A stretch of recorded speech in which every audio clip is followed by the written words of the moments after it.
ഈ തെരഞ്ഞെടുപ്പിൽ കോൺഗ്രസിന്റെ മാത്രം സെപ്പറേറ്റ് വോട്ട് ഷെയർ എന്ന് പറഞ്ഞാൽ 28, CPM-ന്റെ സെപ്പറേറ്റ് വോട്ട് ഷെയർ എന്ന് പറഞ്ഞാൽ 21, മുസ്ലിം ലീഗിന്റെ 11, BJP-യുടെ 11, CPI-യുടെ 6 എന്നാണ് പറഞ്ഞേക്കുന്നത്. ഇതിൽ മുസ്ലിം ലീഗിന്റെ സെയിം വോട്ട് ഷെയർ ആണ് BJP-ക്ക് എന്ന് പറഞ്ഞാൽ തെറ്റാണെന്നാണ് ഞാൻ പറഞ്ഞത്. കാരണം BJP-ക്ക് അതിൽ കൂടുതൽ വോട്ട് ഷെയർ ഉണ്ട്. BJP-ക്ക് 14.5% വോട്ട് ഷെയർ ഉണ്ട്. കാരണം BJP-യുടെ ഘടകകക്ഷികൾ എന്ന് പറയുന്ന രണ്ട് പാർട്ടികൾ 2020 ആയാലും തുഷാറിന്റെ പാർട്ടികളായാലും അവരുണ്ടെങ്കിലും ഇല്ലെങ്കിലും അത്രയും വോട്ട് തന്നെ BJP-ക്ക് കിട്ടും. നേരെ മറിച്ച് LDF-ന്റെ UDF-ന്റെ അവസ്ഥ ഒരിക്കലും അങ്ങനെയല്ല. LDF-ന്റെ കൂടെ ഒരുപാട് ഘടകകക്ഷികളുടെ വോട്ട് ഷെയർ സെപ്പറേറ്റ് ഉണ്ട്. UDF-ന്റെ കൂടെ തന്നെ ലീഗ് ആയാലും കേരള കോൺഗ്രസ് ആയാലും സെപ്പറേറ്റ് വോട്ട് ഷെയർ ഉണ്ട്. 2020 എന്ന് പറഞ്ഞ പാർട്ടിക്ക് ചെറിയ രീതിയിൽ വോട്ട് ഷെയർ എറണാകുളത്ത് പല ഭാഗത്തും ഉണ്ടെന്ന് പറഞ്ഞിട്ട് കാര്യമില്ല. കാരണം BJP ആയിട്ട് അത് സിങ്ക് ആവുന്നില്ല. ഈ രണ്ട് പാർട്ടികളും തമ്മിൽ അതുകൊണ്ട് വോട്ട് ഷെയറിൽ പ്രത്യേകിച്ച് യാതൊരു ഗുണവും BJP-ക്ക് കിട്ടുന്നില്ല എന്ന് മനസ്സിലാക്കി. ഇതാണ് വോട്ട് ഷെയറിന്റെ ശരിക്കുള്ള കാര്യം. ഇനി BJP-യുടെ വോട്ട് ഷെയർ കൂട്ടണമെങ്കിൽ തീർച്ചയായിട്ടും A ക്ലാസ് മണ്ഡലങ്ങളുടെ എണ്ണം വർദ്ധിപ്പിക്കുകയാണ് വേണ്ടത്.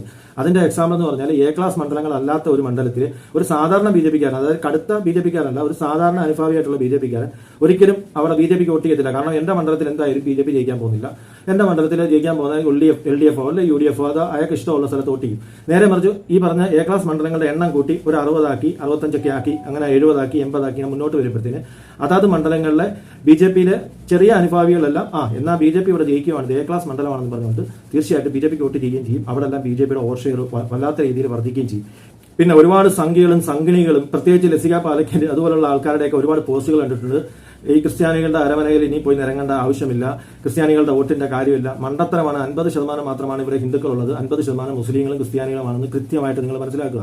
ഈ 50% ഹിന്ദുക്കളുള്ളിടത്ത് LDF, UDF എന്ന് പറഞ്ഞ വലിയ രണ്ട് പ്രബല പാർട്ടികളുടെ വോട്ട് തീർച്ചയായിട്ടും അതിനകത്ത് പോകും. ബാക്കിയുള്ള വോട്ട് കൊണ്ട് BJP-ക്ക് ഇവിടെ മുന്നോട്ട് പോകാനൊക്കത്തില്ല. അതാണ് BJP കുറേ വർഷങ്ങളായിട്ട് പോലും ഇവിടെ രക്ഷപ്പെട്ടു പോകാത്തത്, അല്ലെങ്കിൽ കയറി വരാത്തത്.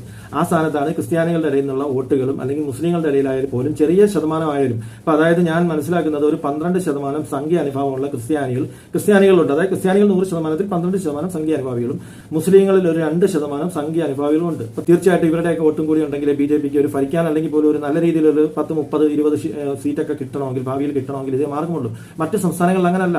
മറ്റ് സംസ്ഥാനങ്ങളിൽ ഹിന്ദു ഭൂരിപക്ഷമാണ് കൂടുതലുള്ളത്. അവിടെയൊക്കെ BJP-യുടെ സൈലന്റ് വർക്കുകളും അമിത്ഷായുടെ ടെക്നിക്കുകളും കാര്യങ്ങളും ഒക്കെ അവിടെ എറിക്കുന്ന പോലെ ഇവിടെ എറിക്കത്തില്ല. ഇപ്പൊ രാജീവ് ചന്ദ്രശേഖരനെ കുറിച്ച് എനിക്ക് പറയാനുള്ളത് പുള്ളി ഒരു സൈലന്റ് വർക്കറാണ്. അയാൾ ഒരിക്കലും വർഗീയത പറയുകയോ ഒന്നും ചെയ്യുന്നില്ല. അയാളുടെ രീതിയിൽ ചെയ്യുകയാണ്. ഈ ഗ്രൗണ്ട് വർക്കാണ് അയാൾ കൂടുതൽ നോക്കുന്നത്. ഇപ്പൊ ഇനി കേന്ദ്ര പദ്ധതികൾ കൂടുതൽ വരികയും തിരുവനന്തപുരത്ത് കോർപ്പറേഷനും 2 MLA-മാരും 3 MLA-മാരും ഒക്കെ ആയ സ്ഥിതിക്ക് അവിടെ കൂടുതൽ വികസനങ്ങളും കാര്യങ്ങളും കൊണ്ടുവന്ന് അവരുടെ ഇടയിൽ മാത്രമാണ് അയാൾ പ്രചരിപ്പിക്കുന്നത്. അപ്പൊ ആ രീതിയിലുള്ള ഒരു വർക്ക് തീർച്ചയായിട്ടും BJP-ക്ക് ഗുണം ചെയ്യും. പിന്നെ ക്രിസ്ത്യാനികളുടെ തിണ്ണ നിറങ്ങുക അല്ലെങ്കിൽ മെത്രമാരുടെ ബിഷപ്പുമാരുടെ തിണ്ണ നിറങ്ങിയ തന്നെ വേണം. തിണ്ണ നിറങ്ങാതിരുന്നു കഴിഞ്ഞാൽ തീർച്ചയായിട്ടും BJP-യുടെ ഈ പറഞ്ഞ സംഘ അനുഭവമുള്ള 12% വോട്ട് തീർച്ചയായിട്ടും രക്ഷപ്പെടത്തില്ല.